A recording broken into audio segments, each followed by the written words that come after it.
Hi, everyone. Welcome, welcome. Thank you for joining us in such good time.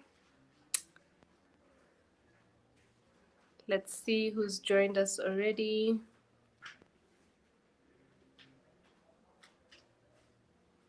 Thank you for being here.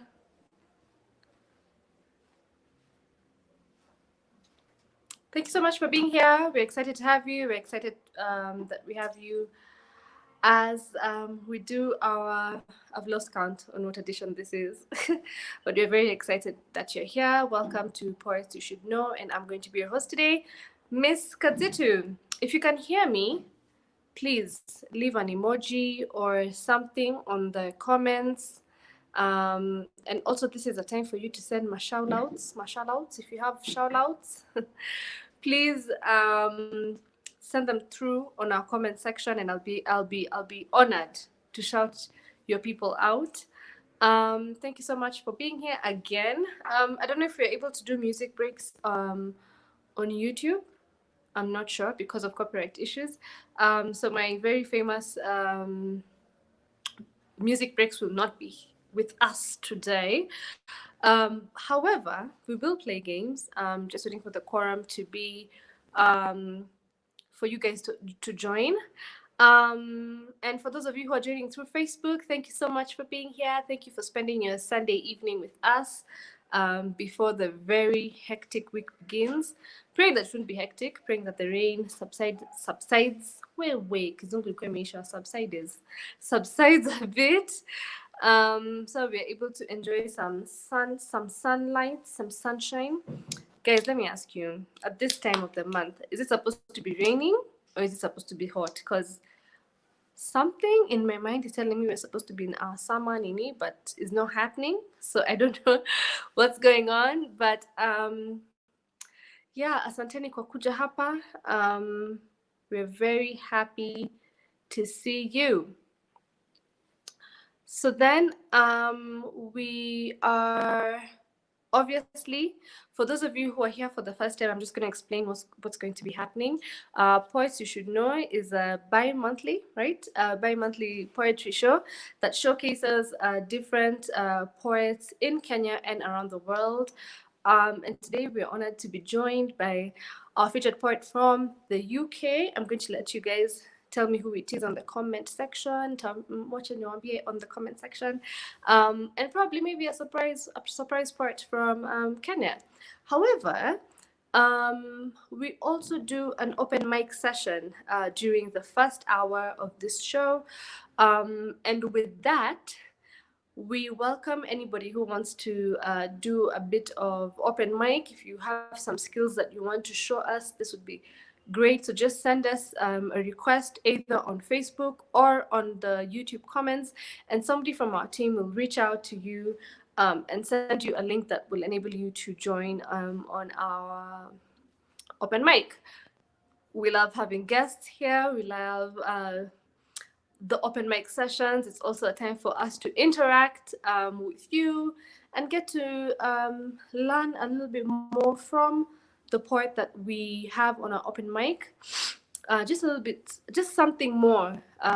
Say we ask a few questions. I might have a Q&A with you, like what inspires you and everything. So I do encourage any poet who wants to be in our Q&A session to please comment on Facebook or on YouTube, and somebody from our team will send you a link to join. Again, thank you so much for spending this evening with us. We are excited to be with you, and I'm just going to check the comments and see who has joined. Kama kuna watu ninajua, in case there's peoples I know on the comments. But I do know that we have one open mic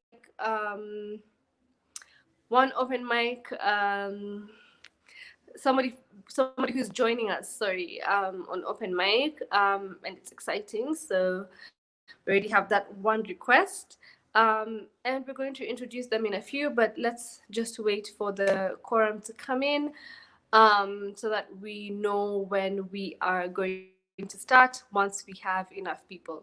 If you're here already, please tell everybody that you love and that you want to be part of this wonderful experience. Please tell them about it. Tell them to join us. Tell them that this is the thing to be doing on Sunday evening. Yeah, so that we can all have a little bit of fun together, and just, experience poetry in a different way. I hope you're all okay, and I hope you're warm. So before we get started, maybe we'll do one game. Let me tell you, minors, the games. The games are many. The games are many, but we're gonna wait for a few people to join in, and then we are going to start with a game. However, for those of you who have already joined, thank you so much for being here with us. We are honored to have you here with us. Yes. Show yourselves. Show yourselves. Sorry, I say show yourselves, and um then I go off on you guys. Sorry. Yes. I think we have our first spoken. Sorry, not spoken word. Our first open mic poet with us. I think it's a Brio, and that's a very Kenyan thing. I wouldn't expect somebody from Rwanda or from Uganda or from any other country in East Africa rather to have the short form of Brian as Brio. I feel like it's such a Kenyanized thing. I feel like it's such a Kenyan thing. But we should be able to be joined by Brio in a few. However, I just want to welcome you guys again for being here, and thank you for being here with us this evening, as we get ready to welcome Brio as our first open mic poet for the night, as we're already 10 minutes into the show. So I think that's a good early start for us, to be warmed up by our first open mic poet, Brio.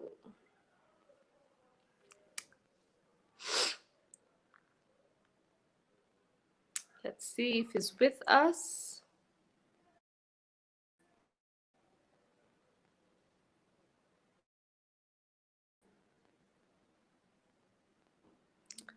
See if Brio is with us in a few. He will be with us in a few. So we can just be here chilling as we wait for people to join us from Facebook. And I also want to know if you guys are joining on Facebook or on YouTube, so that we can to Joy, who has the votes, who's taken the votes. Is it too soon to be talking about votes?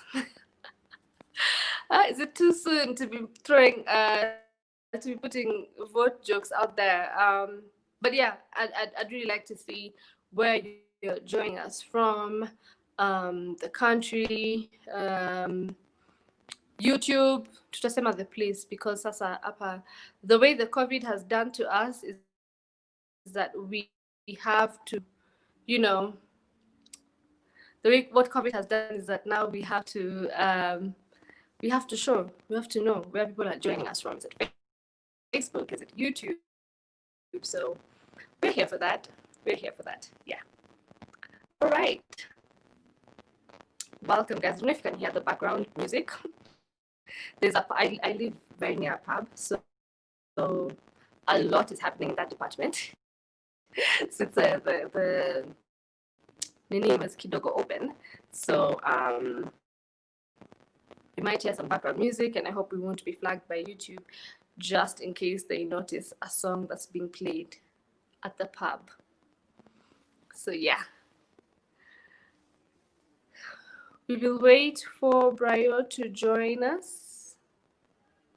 From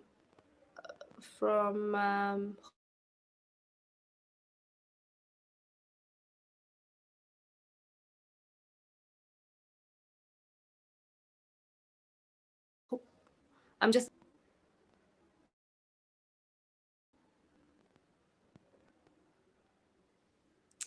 But then our featured poet today is Rehema Njambi, and she'll be joining us from the UK. And I think That's awesome, guys. We'll be having one of our own joining us from the UK, and it's going to be exciting. And I just feel like it's a girl moment having me as a host, and then our featured poet is a lady. So it's pretty dope, don't you think? It's pretty dope. Yeah.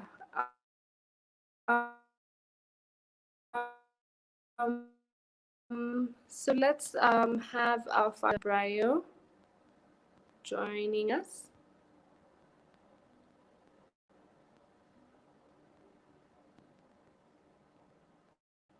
As we wait to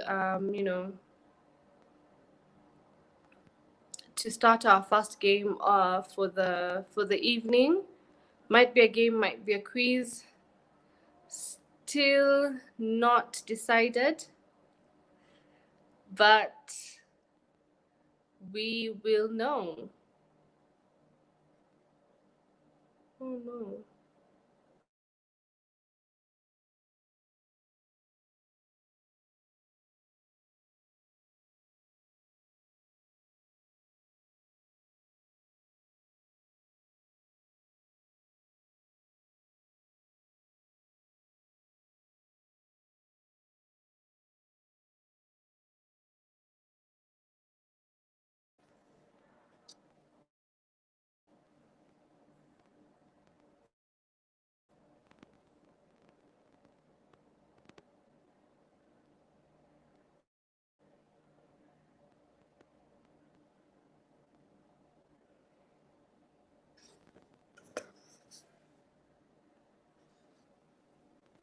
Sorry, seems to be that we lost a bit of connection.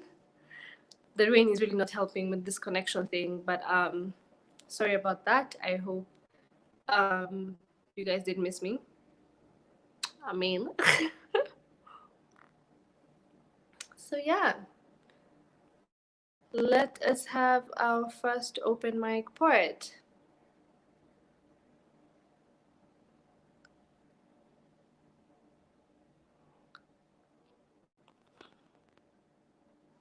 He's joining us in a few minutes, and he'll be with us. But as we wait for him, I'm just going to let you know again, guys, that we have Rehema Njambi from the UK, who is our featured poet today. And let me tell you guys are not ready. It's exciting to have such a diverse artist joining us in our poetry session of Poets You Should Know. So yeah, pretty exciting. Exciting stuff. Exciting stuff.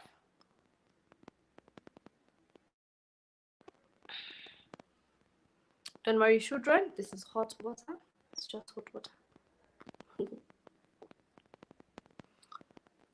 I hope you're all keeping hydrated at Akuna Baridi. I hope everyone is keeping hydrated, even if it is cold.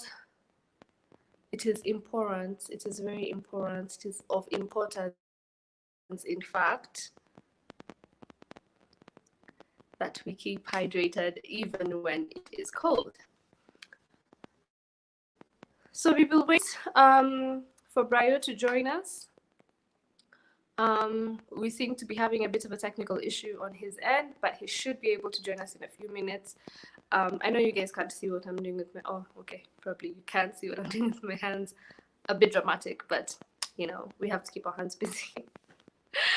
Yes. I'd also like to know where you guys are joining us from. If it's Facebook or YouTube, please let us know so that we can interact with you in the way that I should be addressing you. You know, if somebody says something, I'll be like, oh yeah, from Facebook or from YouTube. You know, it's only just respectful to do it that way. But in case you want to join us for our open mic session, please just leave us a comment on Facebook and on YouTube, and we should have somebody from our team sending you a link, or even on our Instagram. I mean, if you're watching this and you don't know how, and you don't feel like you'll get our attention on the YouTube comments or on the Facebook comments, please feel free to send us a DM on Instagram, and somebody will reach out to you for sure from our team and send you a link to join the open mic. session.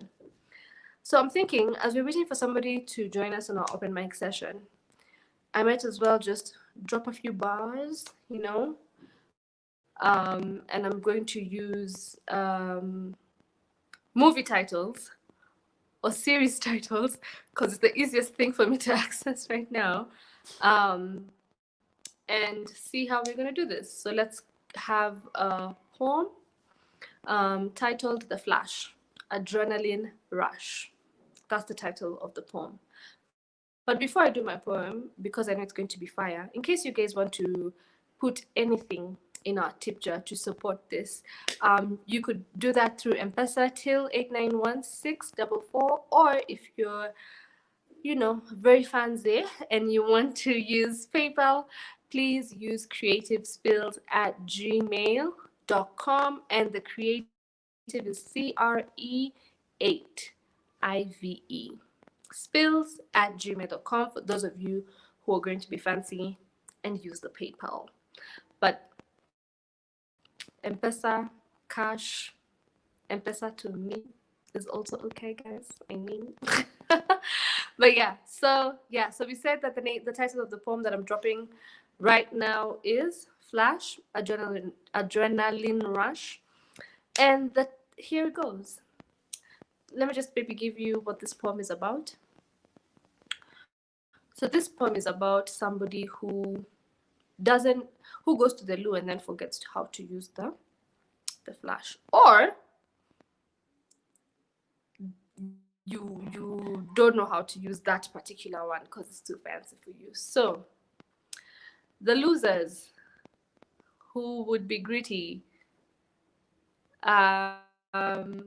in the flash.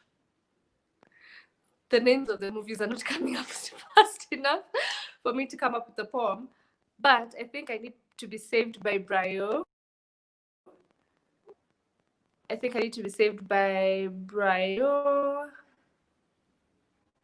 Who is supposed to be the one opening us up on the open mic session that is about an hour, 30 minutes, depending on how many people send in requests. And then we get right into our featured poets. And today we have Rehema Njambi, who is going to be joining us from the UK. And we might have a surprise featured poet joining us. I don't know. Because I know you guys are used to two featured poets. And I know you're wondering, how come there was nobody Apple next to the Kenyatt? Might be a surprise. Might be me. I don't know. It could be anyone. So we are going to wait for that. But remember, to support poets you should know, you can always M-Pesa till number 891-644 or PayPal on creativespills@gmail.com. All right? So let's wait for Brio. Or let's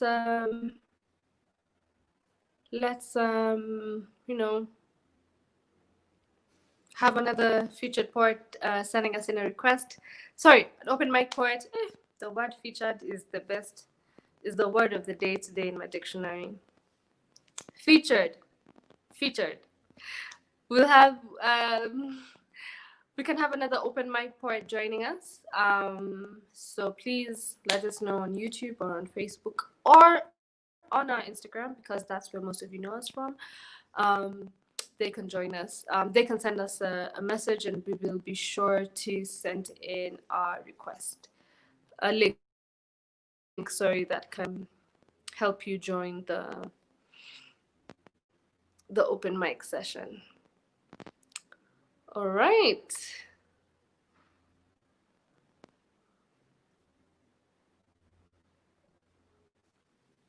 All right, guys. So as we wait for Brio to join us, maybe we could play a little bit of a game. Just a small game. And we will call this game Never Have I Ever. But you're going to put the comment on our comment section. So if you have, say you have, and then I will drink my water if I've never have I ever'd, whatever I'm going to say, right? But I think we have somebody who is joining us. Just let me before we play our game, let me see if we have someone joining us. I'm back, man. Yeah, I'm good. In I'm case good. you hear anybody, just let me know. But I really apologize for the music because it's a pub nearby. In case you guys can hear that. So seems like we've been joined.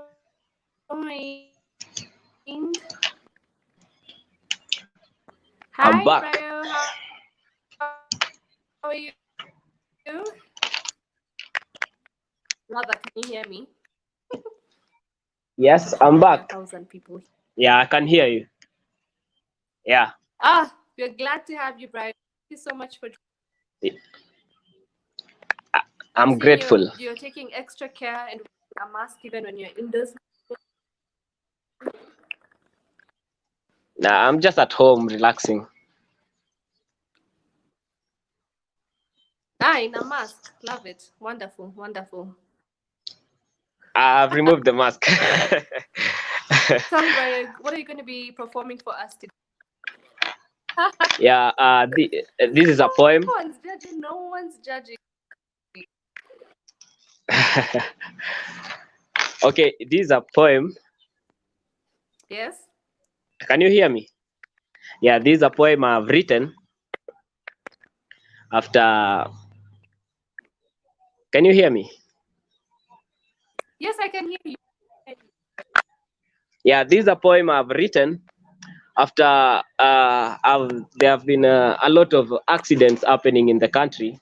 So due to people getting drunk and then riding vehicles, so there have been a lot of accidents during this period of COVID. So I decided to write this poem to sensitize people on their need to avoid using these drugs, because when you use maybe alcohol in excess, I mean, it it creates you in a zone whereby if you're riding vehicle you can cause accidents.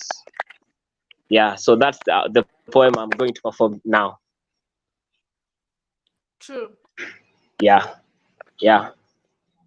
Oh, take it away. The stage is yours. I think your network is hanging. So my eyes turns red, not because I'm on drugs, no, but because someone is on drugs. So his life is dragging. These days when I pray, I don't close my eyes, I keep looking heaven. Wasiwai nionea wakamua kunituma ni heaven, but I guess you can't change your license to drive. I can't do this all alone, we have to do this all along and say no to drugs. Msiwachie vijana wakunywe pombe mkiwaangalia kama bystanders, as if ni soap opera movie. It's not smooth, it's killing their standards. That's why wengi wao wamachia standard 7, na hizi issues zimekuwa address kwa social media, TV na hata kwa standard. Steve Simple ni juzi alisema vijana tuache miadarati, mnajua ni kwa nini? Ijuali notice mnakunywa mzinga, so aliofia mtaumwa na nyuki. Na kama pombe ni western culture, si basi posho mill na cereal stores za western zingekuwa zimegeuzwa liquor store. Jueni ambie advert ya pombe ifanywangi na mlevi, na wakifanya kawa na kunywa hawa kunywangi pombe, hawa na kunywanga maji. Alafu bro niambie uko maji, bro yuko maji, bro umebleki na mimi sicheki. Jesus the true light of the world, msidanganywe na lights za disco. As long as unakunywa pombe you are still in the dark. At the back of our chemistry, we know alcohol preserves dead people. So ukikunywa pombe juu ya stress, you're basically a dead man walking. Trust me, juu hakuna pombe inakuanga imeandikwa earth walker, labda moon walker, juu ma living dead hawezi tembea kwa earth, labda kwa moon. And I hope you learn this soon, that excessive consumption of alcohol is harmful to your wealth, not only to your wealth but also to your health. Ndo maana walevi wamekosa pesa ya kulipa stima, juu wakibleki wana go blackout. I was inspired by my friend, and he told me, Brian, hold my hand. My lips are drying. Please do something. I was there. I gave him water. At least I was trying. And in his eyes, he was crying and telling me, Brian, you used to tell me the truth, but I kept on denying. Look at me. Who's laughing now? I was there. He was dying. He was dying of drugs after denying the truth. He was dying after defying the truth. He was dying after denying the truth. He was dying after denying the truth. He was dying after denying the truth. He was dying after defying the truth. Truth, according to the Bible, is like a double-edged sword. It cuts both sides. Truth, according to philosopher, is like a rubber band. When you stretch it, it snaps back at you. So truth sometimes hurts. But as long as I'm doing poetry, and at least my poetry makes you stop using this, trust me, I will be doing this in the next 6-7 years. I don't care, because I can't bear losing another friend. So expect more poetry to come from this mouth. Thank you. I'm done. Yeah, I'm very grateful for this opportunity, and I would like now these forums now to be so open after Corona. We'll maybe have some events for poets. I'm grateful for this opportunity. Thank you so much.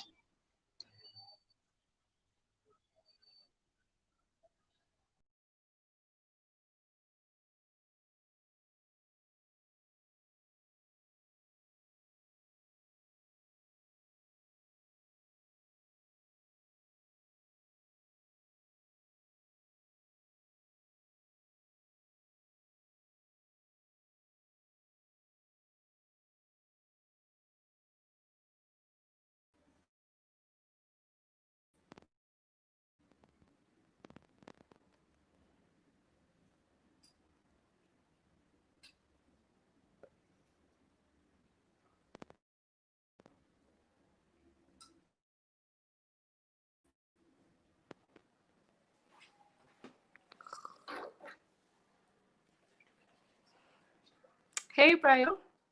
Is that the only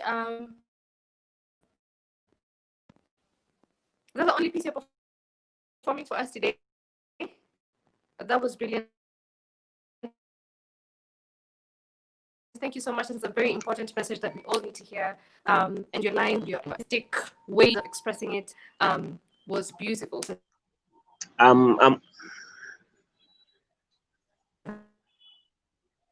Yeah, I'm also honored.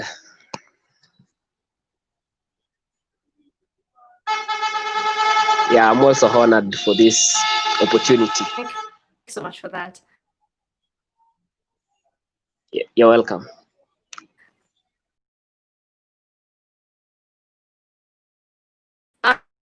Um, I see Brian joining us again.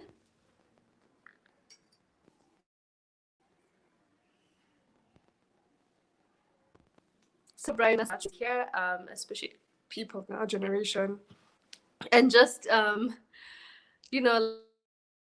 sensitizing that message and passing it on to us, especially during this time, yeah, COVID. Since we found ourselves in a pandemic in the Lord's year of 2020. Thank you so much for that, Bio. Let's see if we have another featured poet joining us today. We don't have anyone yet, but we have about 29 minutes before we introduce our featured poet. I said featured poet again. I meant, let's see if we have another open mic poet joining us. And as I said earlier, in case you want to join us, please leave a comment here on YouTube or on Facebook, depending on where you're joining us from. I feel like I'm such a YouTuber asking you guys where you're joining us from. But yeah, just let us know. It would be wonderful. To know. Orata says the young man needs to try out some decent wine. Wow. Lydia Kinyanjui is applauding you, Brian, for your performance, and she's watching from Facebook. And Kevin Orato is also on Facebook, obviously, because I'm not sure he knows how to use anything else other than YouTube. And he says, Miriam, wonderful hosting. Do you have a YouTube channel? I wish I did, but I don't. I don't think I'm ready for that. But thank you for asking, Kevin. I'll look into it. I'll tell my manager to call you in case I get a YouTube channel, but sasa hata nikiwa na YouTube channel, utajua will you know how to navigate your way from the Facebook to the YouTube? I'm not so sure. But Kevin, actually, you should join us as an open mic poet, and because we want to see your skills and what you have to offer in the poetry scene. Thank you guys for joining us, and I'm just going to repeat that if you want to support Poets You Should Know, should you feel inclined to join Poets to support Poets You Should Know, you could do that through M-Pesa till 891644, or for those of you who are using PayPal, creativespills@gmail.com. All right. So yeah, let's see if we have anybody else joining us on a on a open mic. All right. We will go. Thank you guys for joining. Kate Karaoke from YouTube. I think now, since I told you guys to tell me Palemna joined from, I'm just going to say Kate Karaoke from joining us using YouTube. Thank you for being here with us. And Lillian Gadhigia, thank you so much as well. And please, if I do not pronounce your name well, please forgive me. But thank you guys so much for joining us, and thank you for being here with us. So as we wait for our second open mic poet to join us, we are going to play a little game, a little game. And I had said we're going to play Never Have I Ever, but that's a lie. We're not going to play that game. The game that we're going to play is name things you'd find in a place starting with the letter, then I'll give a letter. So like I say, name 5 things you'll find in the White House as from January that start with letter D. We'd obviously not say Donald Trump because he's not going to be in the White House. That's from January, but that's the gist. That's the gist of the game, right? So name 5 things you'd find in a kitchen. No. Name 5 things you'd find in an African mom's kitchen that start with the letter P. That start with the letter P. Specific to an African mom's kitchen. Not just any mom, an African mom. I'll start. A paper bag or a drawer full of paper bags. That starts with P, right? Rehema, thank you for joining us, Rehema.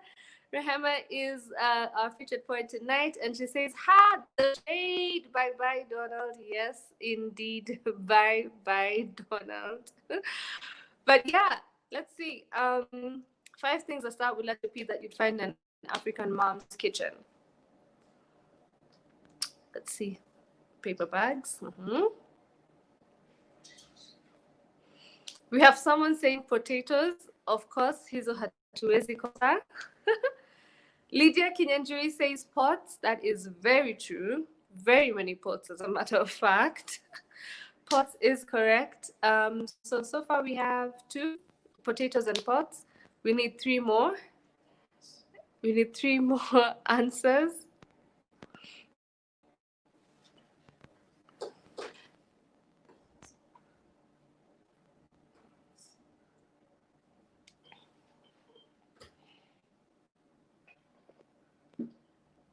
I give a disclaimer, I'm having hot water. Msifikirie najaribu kufukuza baridi using something. Hot water. Hot water. Patty patty for naughty children hovering in the kitchen. Very correct, Orato. That is a very, very correct answer. Patty patty. That is the answer. Yes, yes. We have someone saying pineapples. I know. Is it something you'd find in an African mom's kitchen? Pineapples? Maybe. Could suffice as an answer, yes. Especially for thicker people. Pineapples is a valid answer. Papayas, Rehema Njambi says papayas. Especially in a coastal woman's kitchen, because that's you use papayas for biryani. So papayas is a valid answer, and we have those are 5 answers. Yeah, so we have papayas, pineapples, pati pati, potatoes, and pots. Those are the 5 answers that we got. All right, second and last question. Name 5 things you'd find in a matatu. Name 5 things you'd find in a matatu. I know there's no limitation to whatever letter it starts with. It's just 5 things that you'd find in a matatu. 5 very random things. I'll start with one that will not be counted as an answer, but those 2 stickers, the ones that have quotes, they're normally white and then written in red. Definitely find that in a matatu. Like, is that even a matatu? Is that a matatu if it doesn't have that? We still have P answers. We have Pan from Lydia. And Marisha says Uteo. First of all, Marisha Haron, that is a very beautiful name. Marisha is a very good name. But Uteo does not start with letter P. The question was name 5 things that start with the letter P that you would find in an African mom's kitchen. Uteo is correct, very correct, but does not start with letter P. But I'm actually impressed that people know Uteos. Banging music in a matatu for sure. Unless umepanda zingine hapo, but that is definitely very true. Banging music. What else can we find in a matatu? For some weird reason, you find a conductor's vest, or like, yeah, in case they're wearing that maroon vest, you always find it hanging somewhere, either on the seat or on the metal bars. But there's always that maroonish vest that's there in case they're not wearing the full shirt. For that, let's see more comments. At a wooden body extra. Very correct, Lydia. Very correct. There's always that. Wow, Orato. Very correct. Very true. You'll always find that. So we said banging music, preachers hustling you out of your money, wooden body extra. Yes. That's very correct. That is very, very correct.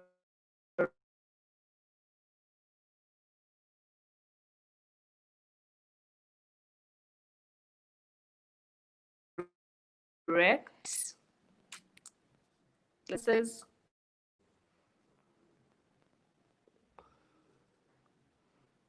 Hiya. Ni here too. I would say money, guys. Like money, yes. For sure, money, right? Money is something you'd find in a matatu for sure. We need one more answer, and then we're done with this section of right? One more answer. Probably the one who gives me the last answer would win something from me. I'll be giving away something. I have spices that I'll be giving away today, and be given to the person who participates the most on our comments. They'll be getting spices from me. You'll just slide into my DM and I'll find out how to get those spices to you. But the person who gives me this next answer, as long as it's not Orato, will automatically get the spices.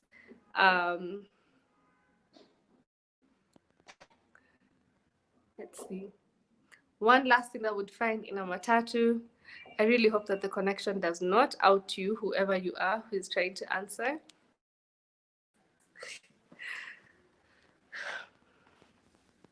One last thing that you'll find in a matatu. We have a comment. Orato, I said as long as it's not you. Spices, I was hoping for makeup. Oh, next time, I promise I'll have makeup for you, Orato. um, so spices are no for you, but okay. I'll make sure there's makeup next time for you to win.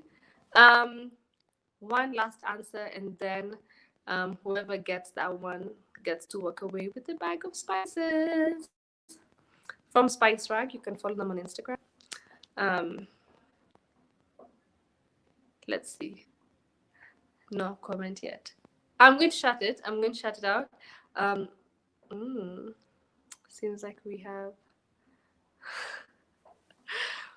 Richard Munga saying trash bins in a matatu. In a matatu. Pandang some bougie ass matatus, but okay, Richard Munga, you win spices. Please send me a DM with where I can find you and where I can reach you to deliver the spices to you. But you are automatically the winner of the spices with our final answer of the very bougie matatus as trash bins. So yeah, congratulations, Munga. Congratulations. So as we celebrate our winner, we are going to see if we have a featured God, I keep saying featured poet, an open mic poet who is joining us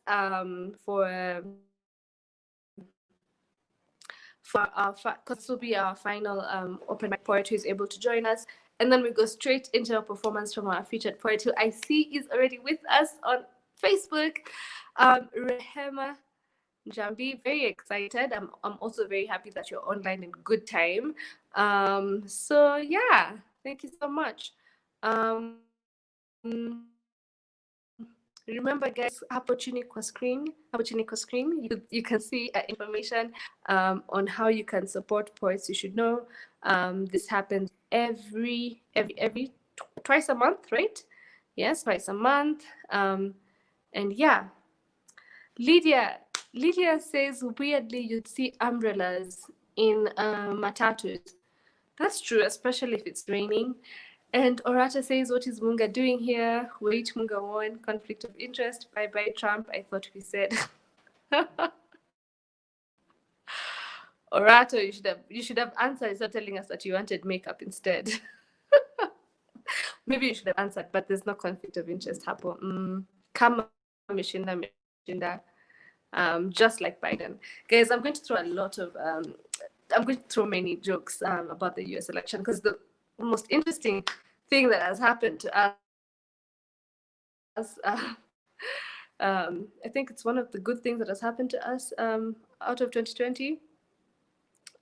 So yeah, guys, we have 15 minutes before we get to welcome our featured poet for the evening, and her name is Rehema Njambi, and I'm very excited to be hosting her personally as myself as the host of this edition of Poets You Should Know. I'm very excited to have you here, Rehema, and I'm sure you can hear me. I'm sure you can hear me. So we're very excited to have you with us. And maybe we could play one last game before having her join us. One last game before she joins us, and it's just something that we're going to do on the fly, right? I hope I've used that. If I used it right. So we're going to create a poem together. So I'm going to have the first word of the poem, and then you guys are going to continue on the comment section. And the theme of the poem is biscuits, because it's the first thing I can see. Biscuits is the theme of the poem. And the first line is tukiwa nawe pamoja na chai. Now you'll continue and give me how we're going to finish this poem. It should be like a 2-minute poem, something very easy for us for us to do to warm us up for some real poetry, from Rehema. So I've even forgotten what the first line was. What? Tukiwa nawe pamoja na chai, right? That was the first line. Anyone care to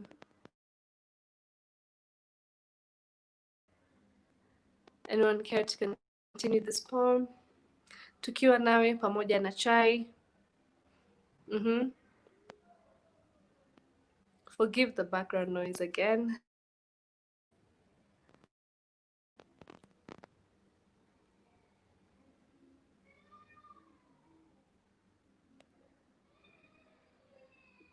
Tukiwa nawe pamoja na chai.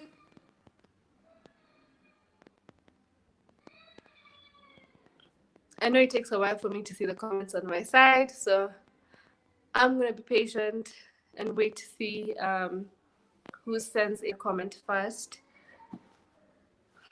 I think I should just, again, give away some more spices, right? So for a chance to get more spices, again, the first person to give us the next line for this. And we have, I didn't even have to finish that. Seems like we have a comment. Tukiwa nawe pamoja na chai na makeup juu yake na spices za munga. Okay, Orato, na makeup juu yake na spices za munga. So somebody needs to go on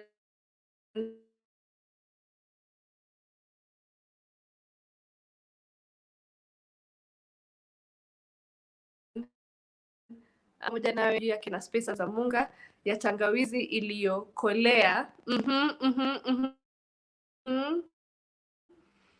We're getting somewhere, guys. We are writing a poem na ya tangawizi iliyokolea na hisi moyo wangu watulia ninapoku. Lydia Kinyanjui, you automatically get the next batch of spices. So you say tangawizi iliyokolea na hisi moyo wangu watulia ninapokuwai.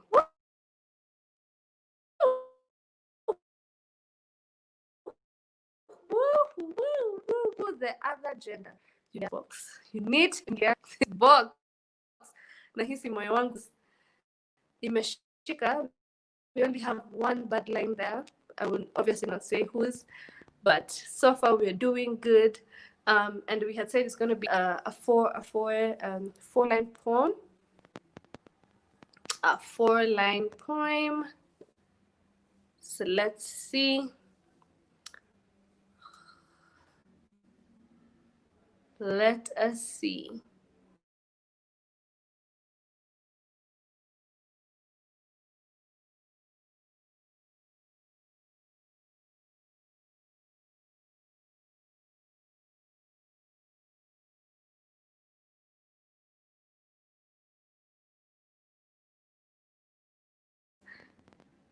I seem to be having a connection issue, guys. I'm so sorry about that. I think it is. We will not blame Zuko, we will not blame Safaricom or any other service provider. I personally think it's the rain. I'm so sorry about that. The connection is letting us down, but we'll continue from Lydia Kinyanjui's comment. Nahisi moyo wangu watulia ninapokuwai tukiwa na. Okay, first of all, Kikete, you just can't come here with the whole, but I love it. You've come here with a whole paragraph. We'll take it up from Marisha's comment ya tangawizi iliyokolea nahisi moyo wangu watulia ninapokuwai tukiwa nawe pamoja na chai kawaida ni asubuhi lazima uondoke huku uelekee kwenu. Wow, I probably should have read this one before I told you that you've come here with a full tukiwa nawe pamoja na chai kawaida ni asubuhi lazima uondoke huku uelekee kwenu, lakini kabla tuingie bafu tule halua zisizopandwa. Yes, I do agree. Orato Kikete is showing off. I love it, guys. I love it. But I had already, Kikete, I guess you came in too late. I had already selected our winner for the second batch of spices, and that is Lydia Kinyanjui. Lydia, please find a way to reach me. I'll ask somebody from our team to reach out to you so that you can get spices from me. Congratulations for that. Just for continuing our poem. I think our poem is over, guys. I really think it's over. I think we've done justice to this poem. I do agree. Orator architect is God. We have to agree. We have to agree. But yes, again, Lydia, please reach out to us or somebody from our team will reach out to you, and you will have spices from Spice Rack, courtesy of Poets You Should Know. All right. So I think it is for us to say that we might want to be joined by our first featured poet. Rehema, I know I have just put you on the spot right now, but I think we should be ready for you in a few, just so that you can join us and we get to have you as our featured poet. It's very exciting that you're joining us from the UK. And as we wait for her to join us, guys, remember that if you want to support Poets You Should Know, we have a tip jar that goes on tonight to the very next Poets You Should Know, and that's on M-Pesa till number 8911644. And if you want to use PayPal, that's creativespills@gmail.com. Sawa. Lydia, you are very welcome. You are very, very welcome. Stay tuned for one last giveaway. It might not be spices. It might be something else specifically for the ladies. Because one of our featured poets is a lady, and I'd like to give something away for a lady, courtesy of Poets You Should Know still, but from someone else, not spices, but it's definitely going to be for a lady. Sorry, gents, keep it here, and there might be some goodies for you too. We should be ready to have Rehema in a few minutes. Rehema, in case you're online, we would like to have you joining us already for your performance that we have been anticipating this whole week, right? Yeah. So we're gonna be waiting for that. Great. Seems like we have her. She'll be joining us. It's gonna be a bit awkward because I'm just probably going to be staring at you guys for quite a while until we have her on screen, joining us all the way from the UK. It's exciting, and we're going to have a Q&A with her, just a bit of a Q&A with her. She's joining.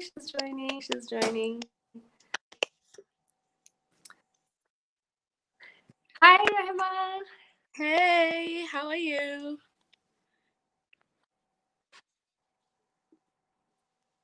Thank you. You can hear me clearly? Because we can hear you and we can see you very clearly. Awesome. Yeah, I can hear you okay. A little bit of a delay, so if I go quiet, I think I'm just waiting for it to get to me as if it's post. But yes, how are you? It's nice to see you. Got it. No worries. Thank you so much. Nice to meet you too. Nice to meet you. You look lovely. Thank you so much for joining us. Thank you. So, Rehema, tell us a little bit about yourself and what you generally do as an artist, and anything else you'd like to tell us about yourself. Yeah, I mean, I'm a poet, I'm a writer. I always cringe when I start with I'm a poet. But yeah, mostly I guess I tend to say that I'm a creative. Really, I kind of just use whatever medium is to hand. Currently it's poetry, but yeah, I'm sort of been writing and performing for the last 7 years, on and off, and kind of just making my way through the creative world and trying to keep it going. I tend to write mostly about womanhood, about faith, about identity, and kind of that intersection. And just at the moment, I think that's kind of the biggest thing that's speaking to me and that is kind of meaningful in my life, is I think that journey between identity, kind of finding the identity, finding the part of you that is, woman, and all of those things. So a lot of my work right now is centered on that. It's centered on belonging as well, which is a big thing to me right now. It's kind of what I'm really exploring at the moment in terms of my work, in terms of the conversations I'm having with other fellow creatives. So yeah, I think that sort of gives it away, really. I'm a big nerd. I read a lot, and kind of, yeah, that I feel like that's it.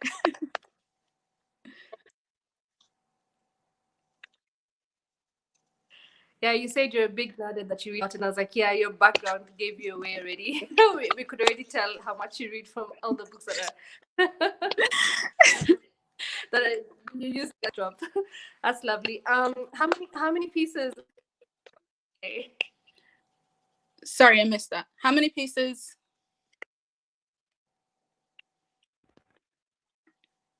How many pieces would you perform for us today? I mean, I've got like 5 pieces, sort of in sequence, and then you can tell me more or less or whatever. Also, someone just commented Doctor Who, and I feel I should say that I am a massive Doctor Who fan. So shout out to you, Ian, I think. Yeah, that is literally where all of my nerdiness falls in. So if you want to talk to me about Doctor Who, hit me up in the comments afterwards. Yeah.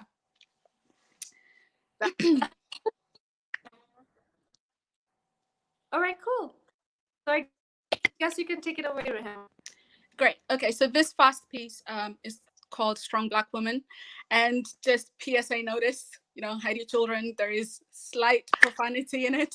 So I hope my mother is not watching. Yeah. Yeah, let's go. Strong Black woman can't have a breakdown. Can't fall apart crying, can't scream and cover your ears and pull your hair or cut your skin and fall to your knees, because that's white people shit. Ain't no one gonna hold you, strong Black woman, having a panic attack. You better breathe, it's easy. The air is free for the taking. Stop that mess and sort your shit out. You're gonna know, ain't no one gonna hold you, strong Black woman. Get your act together. You're a fist in the air, Black power backbone for the rest of us. You don't ever back down and you say you're tired. You're a strong Black woman. Get your act together. What do I say? What do I say when I have scraped madness with my nails, lost minutes in screaming, and clawed existence back with my voice when the silence was drowning me? Strong Black woman shit got me down on my knees, because this ain't it. I've got to pick myself up, because all you see is a strong Black woman with her acts together. Well, I haven't had a minute of peace since I got old enough to cook my mother's recipes. I don't remember what it's like to get up in a body that belongs only to me. Your strong Black woman theology has me owning nothing but the scraps off the table after everybody else has sat down to eat. Yeah, I'm a fist in the air, Black power backbone for the rest of you, but hell yeah, I back down. Your Black woman theology ain't saved not one of my people, not my mothers, not my sisters, not me. Cheers, guys. That's that first piece.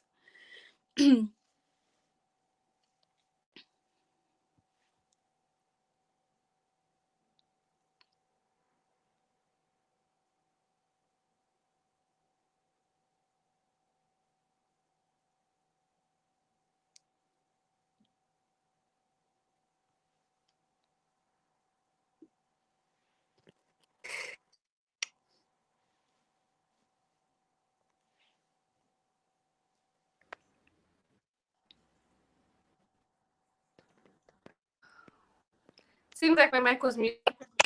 I'm so sorry about that. That's okay. That was a beautiful piece. And I'm sure finger snapping. Anybody else who enjoyed that piece, drop your fire emojis on the comment section. Thank you so much. That piece is so, I feel like it's really timely right now, especially because I apologized already, guys, that I'm going to refer to the US elections a lot. But having Kamala Harris become vice president, female vice president of America, Right. and colored at that, is, it just goes in line with your poem, and I'm so grateful, and thank you. Take it away with your second piece. Okay, so this second piece is kind of part of a conversation I've been having, I think, recently with a lot of the women around me, you know, on the idea of kind of what belongs to us and what we give away, what is given to us as women. Particularly, I think, as women who are part of a culture that is quite, in its own way, patriarchal. So this piece is called "To Not Be Given Away." My mother's joy is tied to the ground, to the earth. Dust to dust, she strives to have some of what she is made of with her hands. Says belonging is only belonging when you can root yourself in the thing that you are made of. Our fathers handed down belonging to their sons and gave away their daughters. Said belonging is only belonging when you can feed yourself with the thing that you are made of. For you are dust, and to dust you shall return. My grandmother tells me this and hands me a digging hoe. Says no one knows what it is like to till a land that is not yours like a woman. But belonging is only belonging when you can touch the thing that you are made of. My people have always been farmers, have known the rhythms of seed and harvest, the weight of waiting for seasons to change, the sweat of your brow growing what you will eat. My grandfather tells me this and hands me a marigold, holds my hand and shows me all that is his with the pride of a man that knows where he is seated, says his roots will grow here, live and be sustained here, and I am proud. But my mother's joy has been at risk since she was born. From dust you were taken, and to dust you shall return. My people have always been farmers. I strive to have some of what I am made of in my hands, the weight of waiting for seasons to change. The joy of owning a piece of land. To not be given away. To not be given away. Thank you, guys. That's that piece.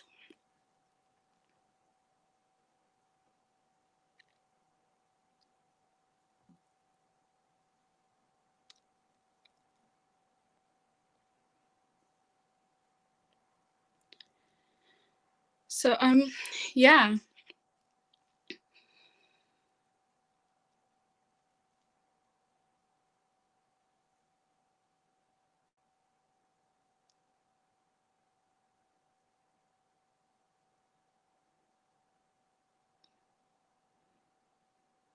I think you might be on mute again.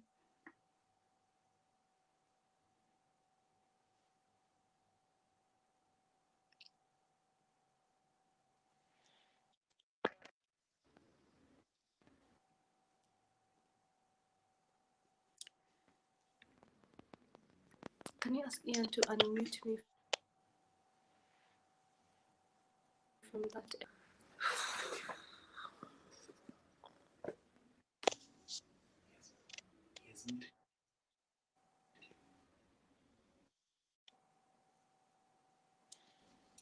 Thank you, Brian. Appreciate the comment. Hey, can you hear me? I can hear you. I'm so sorry, Rehema. I can, if it's my end. I don't know if it's my mic that's busted, but I can't seem to hear you at all. Okay, can you hear me better now? Some things I can see if I can hear you.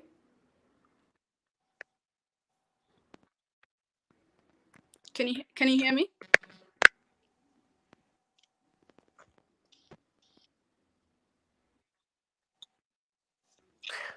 You sound somewhat like a robot, but I can make the words you're saying by reading your lips. I'm very good at that. So I completely missed your second piece. I'm so sorry. I did not hear anything. I'm having connection issues on my end, so I do apologize for that. I don't know if you want us to go right into the third piece, or if you'd like to do the second piece again. But I'm sure everybody else was able to hear and enjoy that piece. But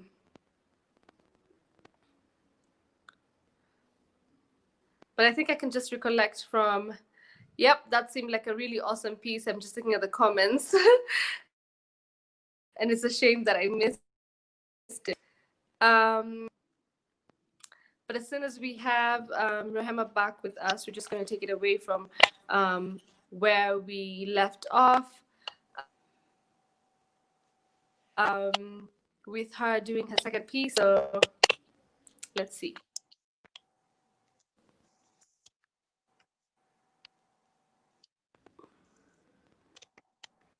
Hi, Rehema. Hey, can you hear me now?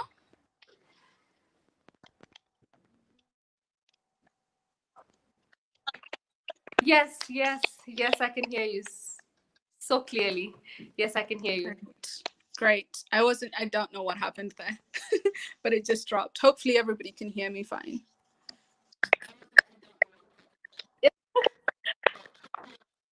Yeah, I'm sure everyone can hear you. Might be having a problem on my end because based on the comments I'm seeing, seems like a fire piece. So maybe you could just go right into the third word, and maybe you might have to do a bonus one just for me, Rehema.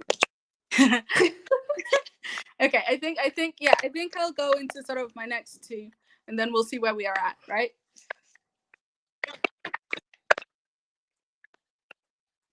Cool. Sounds like a plan. Okay. So, as I said, I've sort of been writing a lot about womanhood, kind of being in conversation with the women around me. So this next piece is called This Woman's Work. The woman in me still wants her mother, wants the last of the struggle to have been done. Here in the line she keeps drawing over and over, and there should be something new in the woman in me. The woman in me is scared. She wants her mother's legacy to mean something new is being given to her, but the woman in me knows this isn't so, and struggle and struggle and struggle is being given to her each day she rises to face the dawn. This woman wants hands that haven't layered themselves in begging and forgiveness and letting things go because it's easier than this heaviness of taking, of owning and deciding that something belongs to us, to these hands, and these hands are worthy of owning something. This woman is easiest to deal with when she's struggling. That's the hardest legacy I am fighting, that my mother would not need to see me let go of the things she's been scrambling to keep. To keep this woman alive is something of a miracle, an everyday performance that deserves applause, a standing ovation. I'm standing up for the woman in me. A fierce war that begins with rising and ends not when we lay down, but with the final breath every woman breathes. And isn't that the legacy? Isn't that the exhausting gift we give each day to ourselves, that we are living, that this thing we are letting go of today has not killed us yet? No matter how hard it is, how lonely it makes us, how weary and worn and full of giving up and giving in and giving of ourselves. And it will not be today, nor tomorrow, nor the day after, but someday soon. I will tell myself that I deserve to keep the things that belong to me, and I will believe it. And I will tell all my sisters, and they will believe it. I will look my mother in the eye and show her that we can, and she will believe it. Soon, we will do this on our own terms. Thank you, guys. So that piece has sort of been part of a conversation I've been having with loads of my aunties and, aunties and then aunties, about what it's like to kind of move through the world, constantly working at a deficit. Particularly, I think, for the women that we have grown up seeing. where they have so many responsibilities and kind of come at the world from such a specific place, you know, culturally, traditionally. And I think the boxes that we put the women around us in have really started to weigh heavily on my mind recently. So I've been working a lot with other women and kind of having conversations with them. And I think one of the things that has really struck me has been the way that they want to talk to the younger generation, and like women like me, and kind of say, this is, you know, this is what we went through, and these are the experiences that we had. And so a lot of this content that I'm sharing right now, a lot of these pieces I'm sharing right now, are kind of stemming from those conversations that I've been having. And yeah, I think there is something to be said for being able to have conversations with our aunties, our mothers, and knowing them outside of the boxes that we have been given, and knowing them outside of the experiences we have of them as our mothers, just seeing their struggles, seeing their kind of fight and the steps they've taken to make sure that we start on a different level. So yeah. This next piece, similarly, is called In Holy Matrimony. And I wrote it when I was thinking a lot about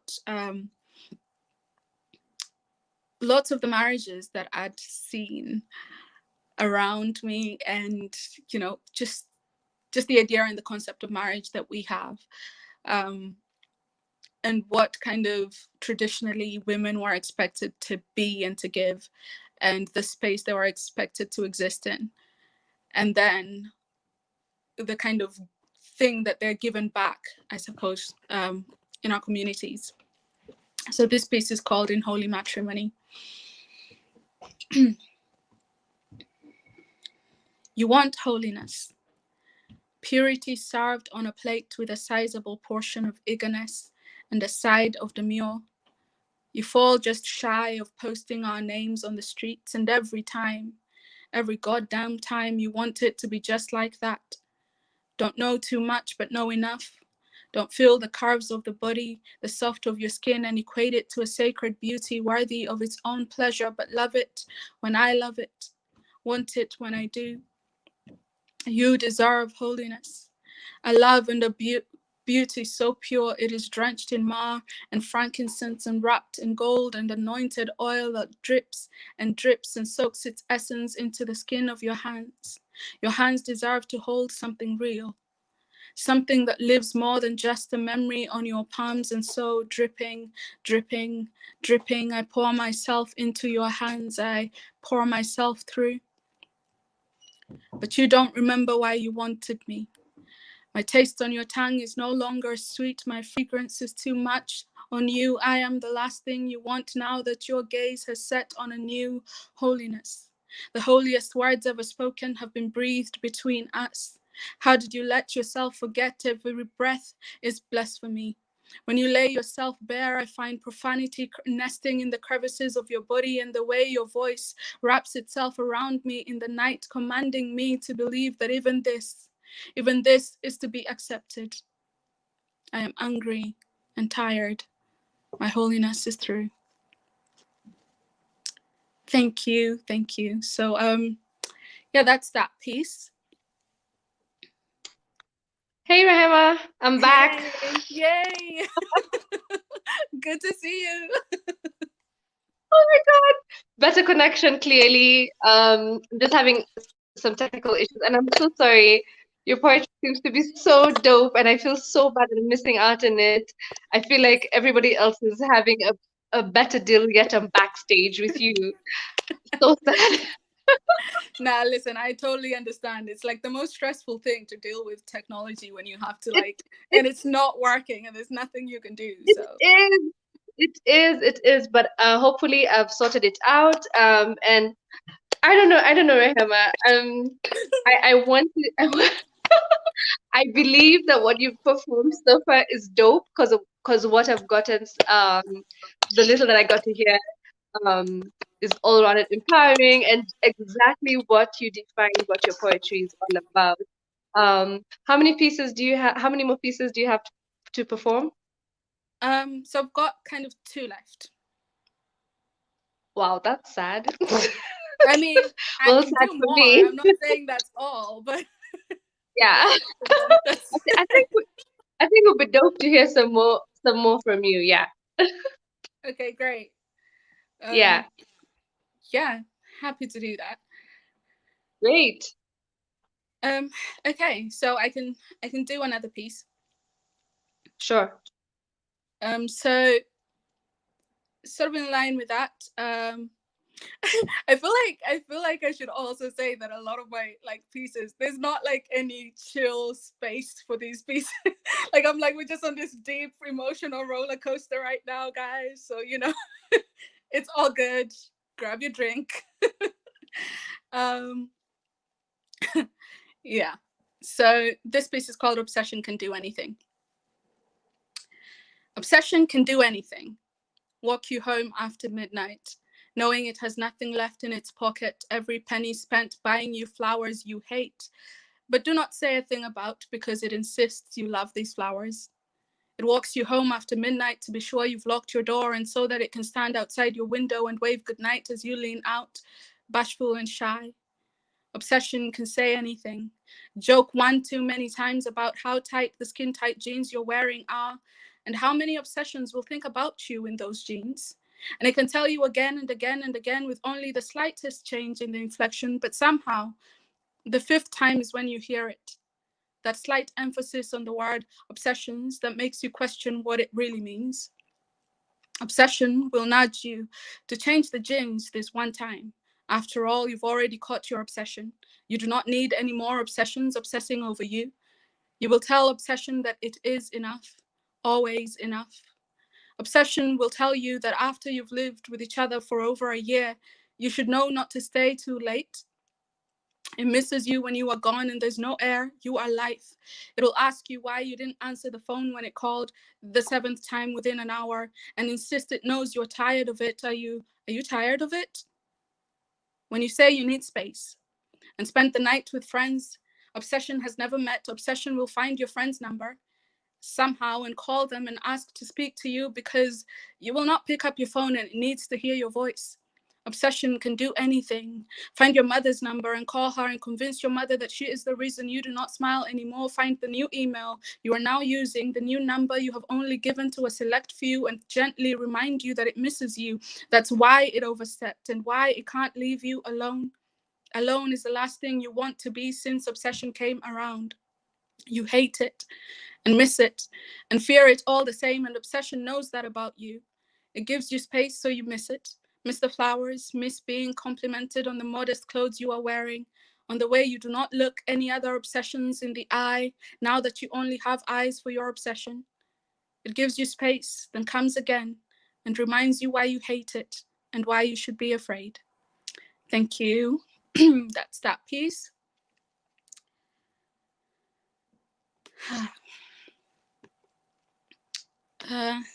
Yeah. That was awesome. That was awesome. Um,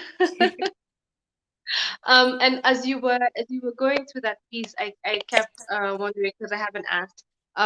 Do you perform at competitions, and, or is it just something you do leisurely and you know? Yeah, I mean, I've been performing, as I said, for like 7 good years now. So I've sort of done the circuit, you know, the open mics and the Yeah. poetry shows and the slams and all of that. And you know, I've been very lucky. So I started at university and kind of got very lucky that at the time that I was starting, it was kind of spoken word was really growing here, and the community was getting bigger and bigger. So I got the chance to really you know, travel and perform and be part of something that was really great. Less so now. I mean, so is everybody because Rona, but Yeah. but yeah, no. Mostly over the last kind of 2 years, I've spent a lot of the time that I'd spent performing just kind of really writing, and less on the stage and more kind of writing down on paper and having conversations and putting together a collection at the moment. So a lot of the time that I'd kind of spent performing is now spent trying to put together this collection. So yeah, that's kind of what's up right now. All right. And other than the collection, what are your future plans around poetry and spoken word? I mean, I think one of the really great things about spoken word and poetry is that as a space, it's so welcoming. At least I found it to be so. It's one of the most giving places and spaces that I think you can find as a creative. And I, like, as much as I aspire to greater and greater things, you know, I want to write a novel, and I want to, you know, all of that. I really just, my first love has always been poetry, and it's always been, you know, spoken word. So I kind of am in the process of trying to place myself somewhere where I kind of get to do it more, travel more, perform more, you know, go to readings and things like that.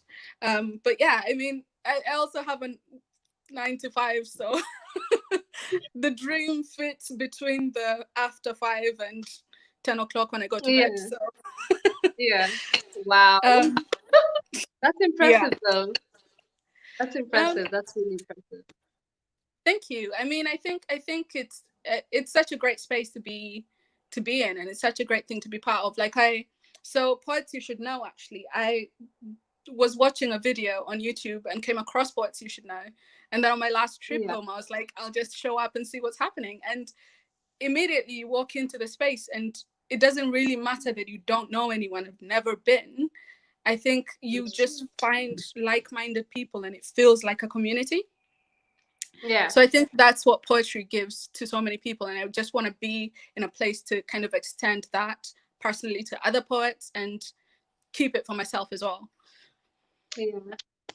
That's dope, Rehema. That's really dope. And I'm glad that Poets You Should Know is a platform that poets and various artists get to showcase their work. And we get to enjoy it even during these times of Rona, where we were just stuck in the house and wondering, oh my God, when will I see another poetry show? So this is something. Yeah.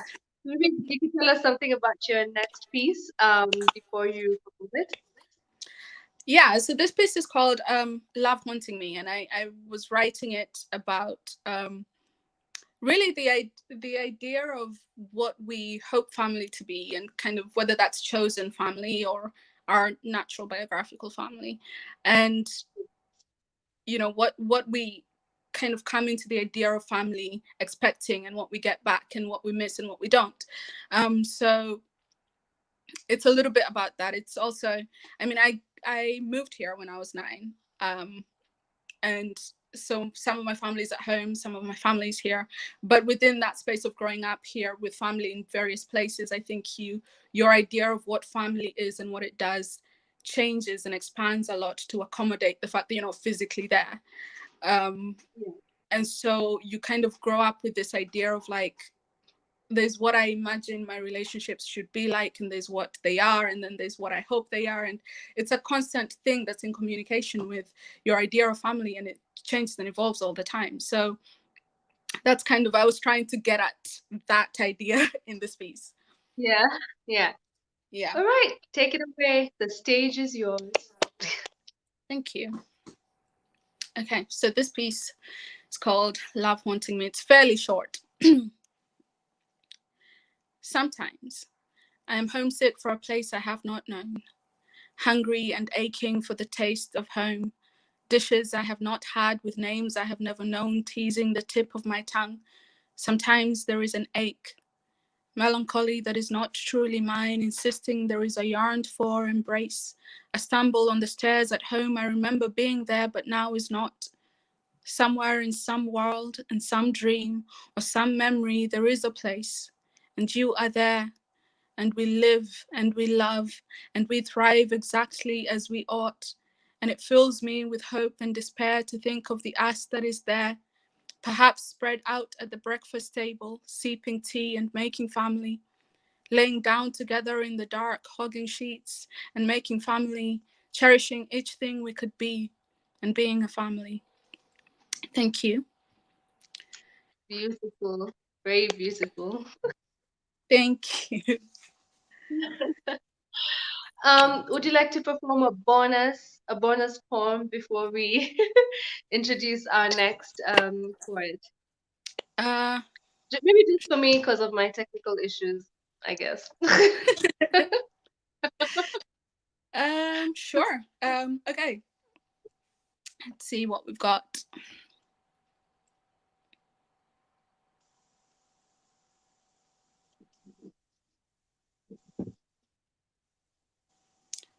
Okay, so I always like to do a little bit, as I said, I write about faith and I write about loads of different things. So this particular piece, which I'm going to find in my papers in a second as I ramble.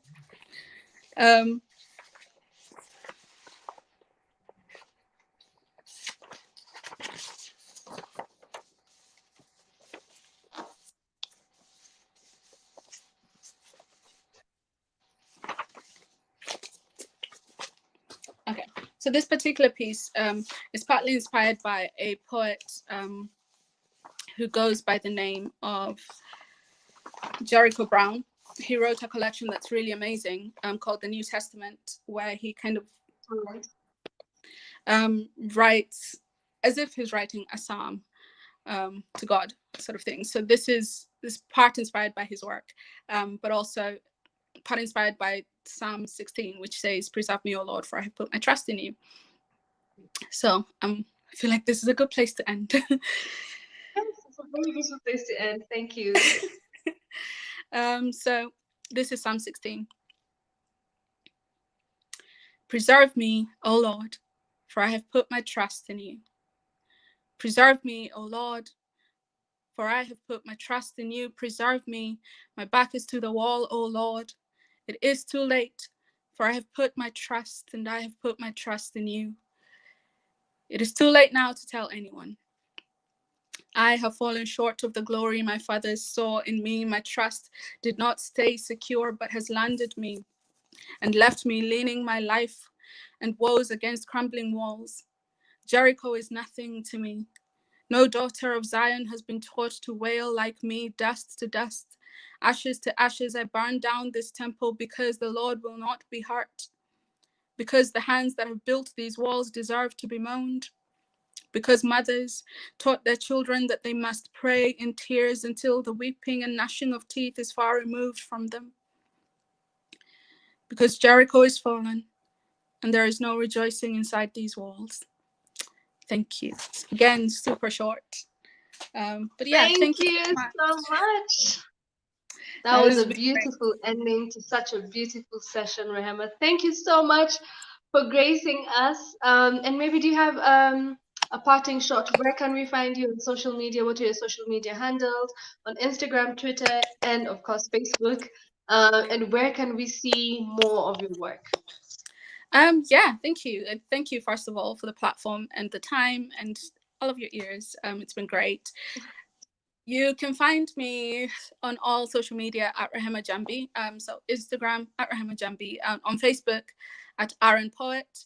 I also run a blog channel and poetry site called prescribingpoetry.com. So you can find me on there. I also have an Instagram, prescribingpoetry.com, and a podcast called Soft Hands Can't Fight, which you can access on Stereo, the app. We'll be having our conversation on the 16th, so you can join us on that. Stereo app is like free to download, but yeah, that's where I'm at all the time. Great. You're a podcaster? You host a podcast yourself? We're in the building process, so we have it just launching the fast conversation on the 16th. But yeah, look out for Congratulations. It. Thank you so much. Congratulations. Yeah, thank you so much for the time. Looking forward to hearing. Thank you. Thank you so much, Rehema. Thank you so much for joining us. All right, no problem. Take care. You too. Bye. Bye. That was Rehema Njambi, guys, joining us from the UK. Thank you so much, Rehema, for that beautiful poetry. And also for you who is still here with us. Thank you so much. We have another featured poet joining us from South Africa. But before that, we're going to take a 2-minute break, literally 2 minutes, just to get some technical issues sorted out. And we will be back in not even a minute, maybe. We'll be back shortly.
All right, and we are back from our very short break. Thank you so much for staying with us. So we have a surprise poet all the way from South Africa who is joining us. We are joined by KB. KB, we are ready for you. We're ready to have you. Such an Hey, honor how are you? to have you join Good. us. Is it good evening? Good evening. Good evening. How are you, KB? Good in yourself. Wait. What did you say? Good and yourself. Oh, good, good too. It's good as well here. Thank you so much. Thank you for joining us. Thank you for being with us for a very long time, actually. And we're happy to happy to have you. Tell us a little bit about yourself before we give you the stage. All right, let's do a bit of a mic check. Am I audible? Is everything okay with these Very headphones? audible. Okay. Yes, we can hear you very well. Yes. All right, so yeah, my name is KB. I am, okay, my other name is Kabelo in full. Um, from South Africa. I am a civil engineer by profession, and I am the director and the founder, co-founder of Puns and Things. That is our poetry organization that we've opened up here. It's almost like a company more than an organization, really. We Yes. work corporate companies. We write mission statements for them in the form of poems.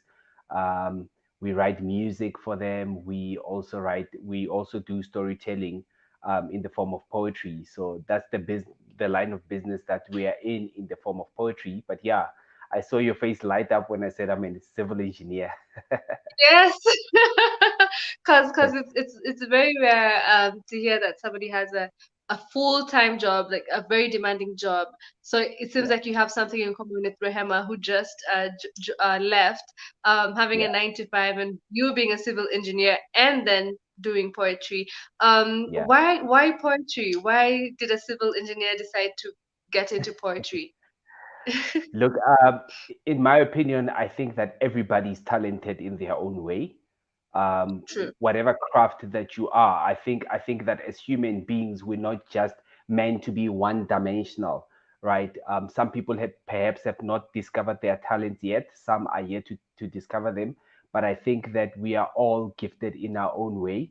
Um, and the left and right hand brain can coexist in your brain, so it's like the left and right hand type of thing. So I think that me being a civil engineer has nothing to do with me being a poet. I just have two passions that I really want to explore to their fullest might, and both of them I would like to say that I'm doing well at. Good. How many pieces do you have prepared for us tonight? um well, I have a lot, so but but I will share whatever I feel that at the moment is really touching, especially as a continuance of what Rahima did. I think that she really did a very good intro for the work that I want to share with you guys. Um, I would really classify myself as a slam poet more than someone that writes their work on a book or something. Um, Yeah. People have been asking for a book. People have been asking for material, but I said, look, my work is more something that I would want to share through an audiobook. So I want you to hear the actual pronunciation and the actual feeling that I put behind the poem. So I really don't like writing books, but we're busy working on some audio stuff that I will be sharing with my fans and everybody else that would like to have it. Yeah, please definitely do share that with us. Yeah. Would you say that there's a specific theme that surrounds your poetry, or are you all rounded? You just write what comes to you at the time? Yeah, I write what comes to me at the time. I think the younger me used to write punchlines, just because I come from I come from an era where I used to listen to like a lot of hip hop, Eminem, and so I don't have really a formal education of poetry.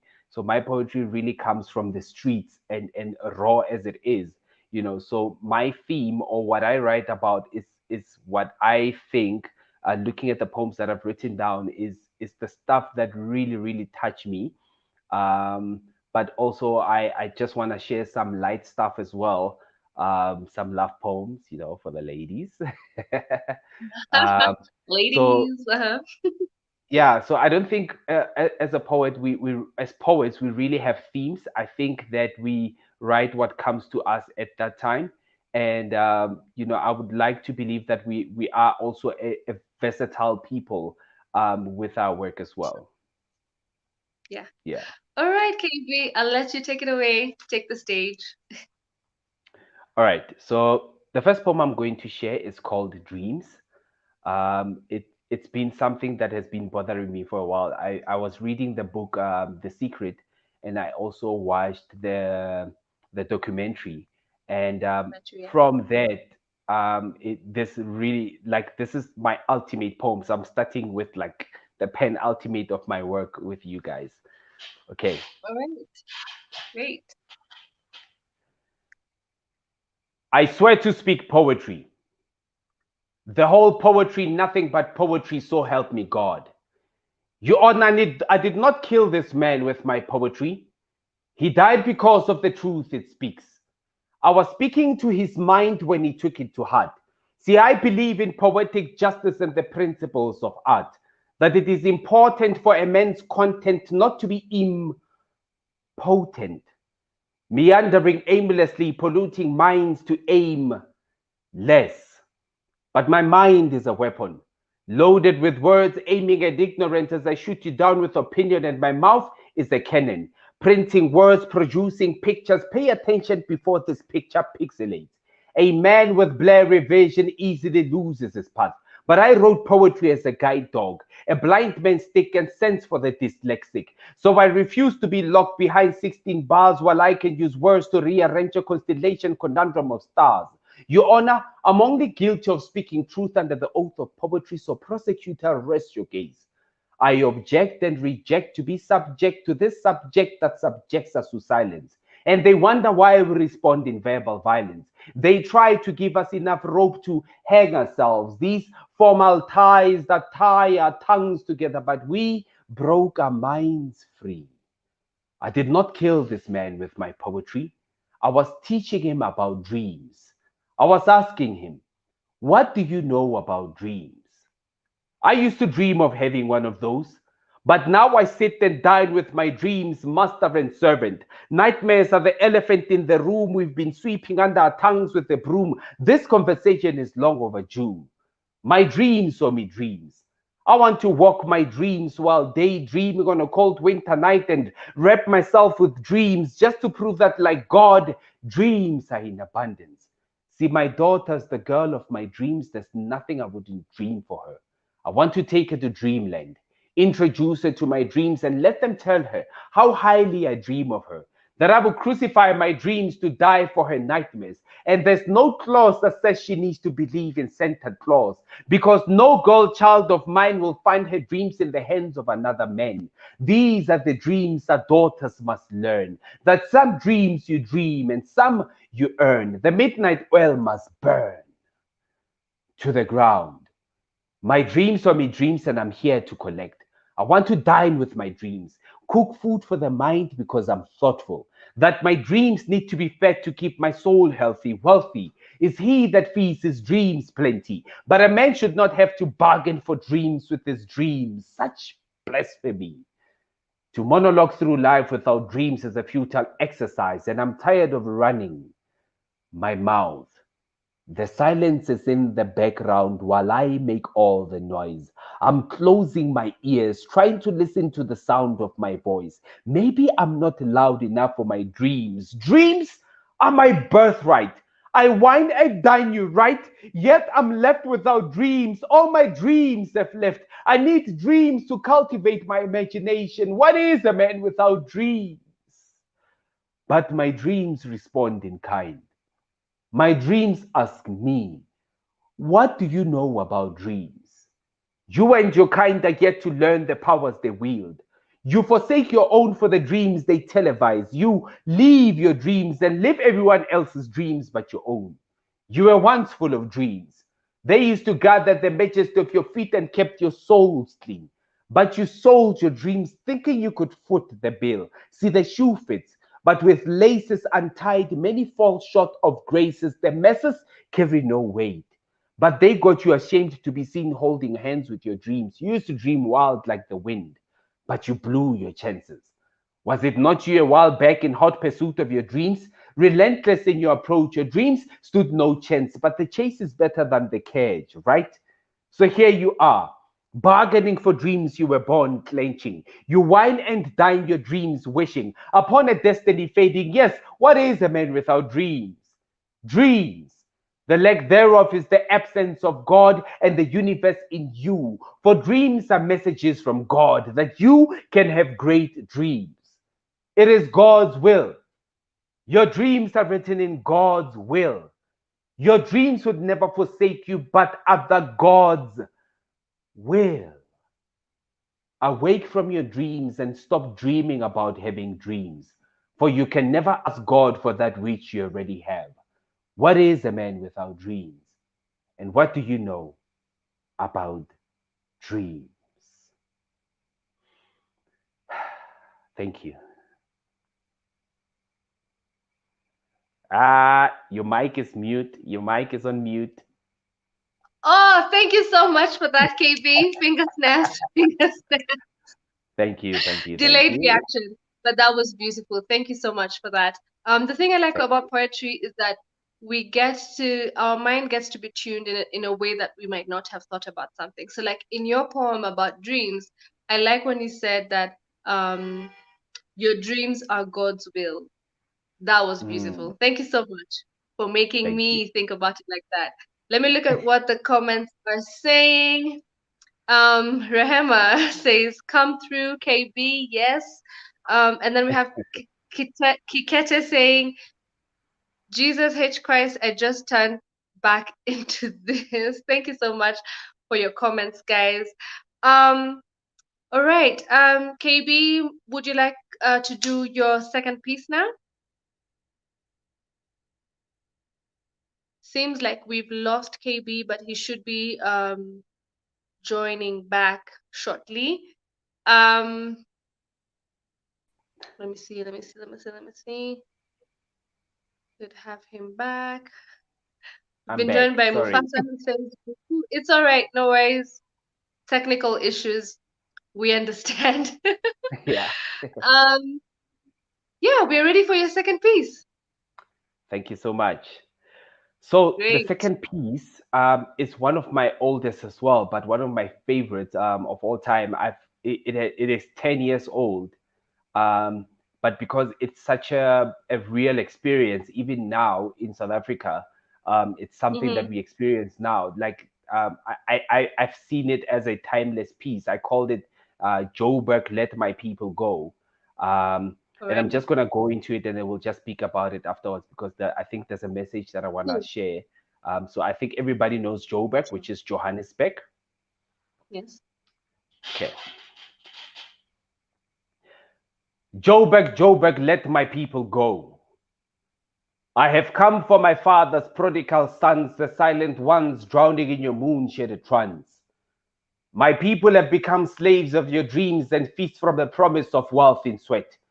Yet in sunsets, my father's daughters lie with men they've never met. Joburg, let my people go. You have become your own foe. Let not my people reap from what you sow. What I saw makes God and I saw. Sisters with bellies, brothers pushing trolleys, and when the gates of sight open to stolen light at the brink of a full moon, we know what cow this night shall birth in the womb of darkness. Children of the night playing hide and seek with the sun, waiting for late afternoon without the moon. Soon, such deeds shall not be spoken of. Your rule has no role, deeming futures black as coal. Joe Hasselberg. They call you as you snatch another soul. Meanwhile, Joe Hassel's bags trying to salvage the dreams you stole. What is a man without dreams? On him the sun will not shine, so he walks without shadows, chasing colorless rainbows. There shall be no love like Cupid shooting pointless arrows. And this man will be filled by this pride he swallows. The gutters remain a home for those that begin with no dreams to see their ends. And the clouds will not dare cry for the unseen. Joburg, let my people go. The millions that make you billions are shackled in shacks. I have come to return the human in blacks. They continue to feed the mouth that bites them and lament fragments of the truth that secludes them. The short journey that reminds them. It's a fine line between Alex and Sentin, just across Greyston, where concrete roads know their footprints. My people find themselves lost in time. Fired for being late of late, my father's daughters speak African time as their periods come late. Nations in her belly declared late. We mourn the unnamed. Children growing in your streets remain unclaimed. Millions die in your hands as denial feeds your conscience. But in your name we still pledge our allegiance. For you have promised us wealth in sweat. But I regret to inform you that we're still drowning in debt, while our leaders and their pockets grow fat. Now stomach dead. Get your children with guns in their eyes drawn to your false glow, and you still refuse to let my people go? Joe Hasselberg, the land of jazz and pizzazz. Sophia Town funky fashion ready to teach those without class. Cellos on saxophone singing in baritones, semitones, laced along your tongue as you call upon my people to be your own. Joburg will love to love you. But how do I love love that loves me not? I have come for my father's prodigal sons, the silent ones drowning in your moon-shaded trance. They will no longer make bricks for straw. I speak my father's law. Let my people go or deliver your promises. Thank you. Thank you so much, KB. Thank you so much. How do I Yeah. love love that does not love me back? Love me not. Please tell us more Yeah. about. Please tell us about the piece that you just performed. So Johannesburg, which we call Joburg, is the one of the central cities in South Africa, but it's also the most populated. So in South Africa, we are around 55 million people.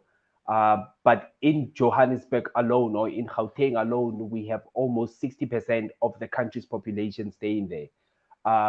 People go there for the dreams that they think are there, because Johannesburg is called the city of gold. But you get there and realize that there is no gold here. This is not the promised city that you were promised, that you thought you were going to get. And that's where most of the crime, most of the prostitution, most of where people really, even from other countries, they want to go to Johannesburg, because that's where they say that's where the riches are, you know. So I wrote this piece looking in the eyes as if I would be Moses, and coming and expropriating people that have come to the city thinking that it's the city of gold, and the struggles thereof, you know. I've also fallen victim to that type of life as well. I went to Johannesburg thinking that I will be you know, successful at something, and you know, I also found myself in some of these um, um, mishaps that I've been explaining in this poem. And I think that line that you actually quoted there is the essence of this, that how do I love love that loves me not? You know, because Johannesburg will, yeah, you will get there and you will think that you're there to make yourself money, but you're actually making money for the corporates, for the mines, for everybody else but yourself. And that's the essence of this poem. Thank you so much for sharing that with us. And I think it's a very important piece to share, especially after you explain what the inspiration and what the message behind it is. Thank you Mm. so much for that. Yes, hydrate. Yes. um, you can let's look at the comment section as I give you time to hydrate. Um, Okay. so we have people quoting the poem that you just said. We have Ian on nickname saying, "Children of the night playing hide and seek with the sun. Die in your Mm. name as denial feeds your conscience." And we have Kikete who says, "You have been promised wealth and sweat, but you're still drowned in debt. Yes, that was a very Mm, profound line. And my people find themselves lost in time. Very, mm, very mm. profound statements from your piece Yeah. that you just performed. Um, you can go ahead with the third one. All right. I apologize that I'm going for the really sad stuff at the moment, but I think that in the space that I've been in during the lockdown, and I think even after lockdown, this is the type of feelings that I've been having with these pieces as well. And from time to time, I mean, Joburg is a 10-year-old poem, you know, but from time to time, I recite it to myself as well, to Yeah. remind myself of where I come from and where our people are. I mean, this poem as well. I mean, it's been sitting there, and these things that I've been saying 10 years ago, are still here. So yeah, my next piece as well. A lot of people are going to relate to it. This is my, so if I had to say my true story about my life, and if I had to share that with the world, this is the one piece that I would say that it speaks about me, myself, and I. All right, take it away, KB. Thank you. My mother and I never speak about my father. I grew up thinking she hated me because I reminded of him. She would snap every time she pictured him through my eyes, and a lens could never see past the past she refuses to flash back. But I'm an old gallery of my father's painting. We've watered this garden to feed ourselves in believing. Her tears have watered the grass that grows upon this grave. Brave are the elders, exhuming his remains and hiding his collage behind my eyelids. They frame their hollow words of conviction behind my back. He looks like his father. But my mother raised me to never talk back. See, her father was a proud man, and so am I. But if I could talk back, I would tell them that father is is a message bottle lost at sea. A wish upon a star would plug on my daughter's forehead when I'm proud of her. Father is a fragile promise. Those that covenant cannot deliver, not in this century. Father is a John Doe finding his final resting place in the mortuary. Father is penitentiary. For I am locked as a child born out of wedlock. There is no escaping this. Father is a nomad, a pilgrim that time takes but never talks about his whereabouts. He's jumped off the cliff of our lips, so we kept him in exile. I have heard tales of these wind-blown mystical creatures, unicorn Pegasus, sea serpents, trolls, ghouls, dragons, pixies, werewolves, and fathers. The illusion, the illusion of splendor. Cinderella men that vanish at midnight's mishaps, leaving glass children hostage and hostile at doorsteps. They would be cradling fantasies of fathers that will return with bags full of time to atone for time. But many a man will walk through this door, claiming space in the name of his absence. My mother has said vows to silence. We've both turned a blind eye to the striking resemblance. They say the son will carry the sins of his father. I'm trying to sprout my wings, but her heart is heavy. We visit his tombstone every time we look at me. The mirror is my cemetery. To mirror the symmetry of their words, he looks like his father. But the further time moves away from him, the farther these fairy tales just become forgotten tales. Prince Charming will never return to kiss the sleeping mother from her living nightmares. She keeps teaching me how to count, myself amongst the lucky ones, because somewhere out there is a man just behind the door and masonry, a three-headed dragon dragging the women and children into his arson and misery. His house is on fire. He's known to hold everything but himself back. The neighbors are listening but playing dead like possum. Another is a gardener picking young girls' flowers before they could even blossom. Forget about what you see in the movies and posters. Our children have begun believing in real monsters. These mystical creatures you call father have driven themselves into extinction and spat in the face of creation. On the seventh day, God was resting, tossing and turning over the becoming of the unbecoming. Pray to the graffiti painted in the stars for signs of the second coming. To father these children who choke on their fathers' names and their mothers who cremate memories by bursting into flames. But where I'm from, Our mothers have become fluent at not speaking about our fathers. And this spitting image will never heal the silence that plagues the room. For bastard children are walking grievance letters not known addressed to whom. We dwell amongst you untraced. I know a fish that knows how to swim is not to be praised, but every breath is a thank you letter to a mother that raised me, the bastard child. Thank you. That was a heavy piece. Yeah, I That was a stumbled on it as very well.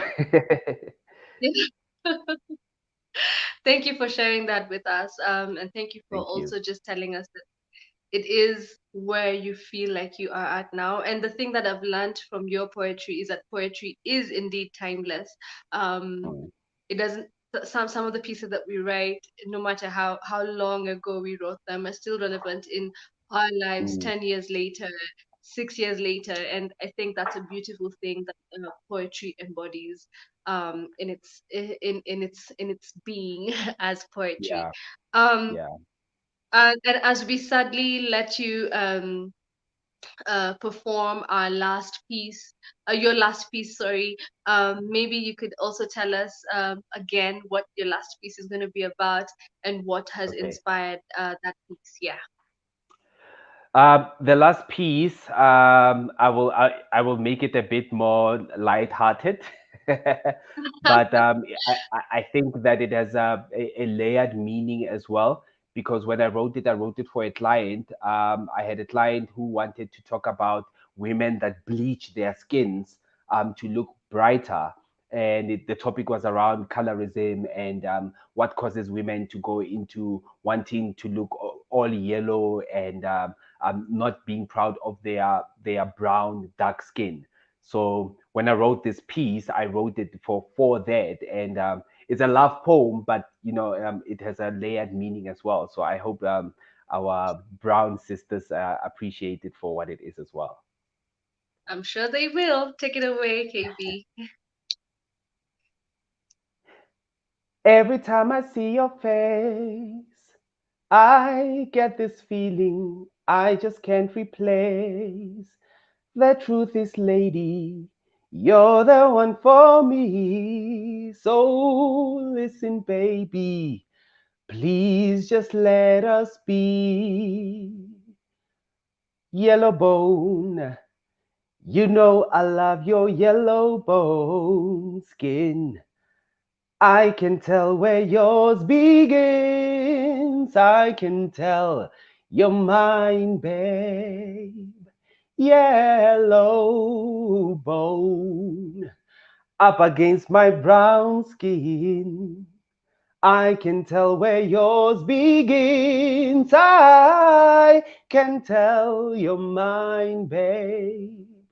You're mine, babe. You're mine, babe. But I love them dark, brown like ebony's tattooed on Mother Nature's mother tongue. Like her ancestors bathed in the sun, tending the fields so she may have greener pastures. I love them dark, brown like she knows the language of being strong. Like her skin can promise me sun, sworn to love women like her, like her. Melanin traps the sun beneath her skin so her sweat can cast rainbows. I see skies beneath her eyes. I get natural highs. I love them dark, brown, black hair defying gravity like she's destined for heaven. It stands together, curled black and strong like my people ought to be. I love them dark like my black coffee. For she could single-handedly retune my tune of thinking, turn this house into her household. Her aroma would keep me awake at night, daydreaming about dark-skinned girls who know that since birth the Creator made his intentions clear when he built her from the earth. I love them dark, brown. See, men like me exist that love a dark woman that knows how to pour her heart out with no filters on her face. A smile is her favorite dress. I get stoned every time she rocks it, Medusa. I love them dark, brown, like staring in the face of a night sky, her skin flickering stars. She knows how to hide her scars behind her half moon smile. Her tears are like two shooting stars, double the effect for me to make this one wish. For these dark skinned girls to know their worth, that it is not the color of your skin, but the mind that illuminates the earth. I love them dark, brown skin. You know I love your brown skin. Thank you. Thank you so much for that. And I love that you ended this set with that piece because I feel like it's very important. It's a very important message that we're passing on. Unfortunately, what you're saying is very true. Very many women feel like the fairer you are, the prettier you are, and I think it's a mindset that's been put in our minds because of the Western world and what we see out there, and we want to believe that fairer is more beautiful. But our skin in itself Yes. is so beautiful, and so many people Mhm, want our skin. So we should be mhm. proud of our Yeah. complexion. And thank you for reminding us. Um, Mm. thank you for reminding that Thank you for reminding us. I think I speak for many women when I say that was very important for us to hear Mm. and for Mm. someone to remind us. So thank you so much, KB, from joining us all the way Thank from you. South Africa. It's been Yeah. an amazing time with you. Thank you so much. Thank you. Thank you. Where can we find you on social media? And I know you say, do you document your work at all? Where can we find your work? Okay, so yeah, actually, our EP, so we have a four-part EP project that we're doing. It's 12 tracks that are coming in four EPs per term. Yeah. So yeah, you can check Puns and the Things, Puns, Puns and the Things. You Okay. can go on all your music platforms. You can find us there. We have some work that we've put up there on YouTube as well. You can check out Puns and Things. You'll find us there. But if you wanna maybe talk to me personally, you can check KB underscore kilobyte, KILOBYTE, on Instagram, on Twitter, kilobyte8, KILOBYTE 8. And then on Facebook, it's KB Kabelo Kilobyte. KB Thank you Kabelo so Kilobyte. much. Yeah. Thank you so much. I hope you guys got that. I hope you guys wrote that as well, just so that we can find you on social media. Thank you so much for joining us. Thank you for spending time Thank with you. us. Thank you for spending your Sunday evening with us. Thank you so much. Thank you. It was an honor. Thank you. Thank you. All right, guys, that brings us to the end of tonight's Poets You Should Know. Thank you so much for being with us. And I'm so sorry, guys, for the technical issues that I've been having on my end. I don't know what to blame it on, but thank you so much for being with us. And remember, we do this twice a month. I'm not wrong. And to support the work that we're doing, please support us through M-Pesa till number 891644. For those of you who prefer using PayPal, please do that through creativespills@gmail.com. Again, thank you so much. And to the winners of the spices, please remember to reach out to us on our social media pages, either on Facebook or on Instagram, and we will know where to find you to drop off your spices. Thank you so much. Have a good night. Enjoy the rest of your week. Bye.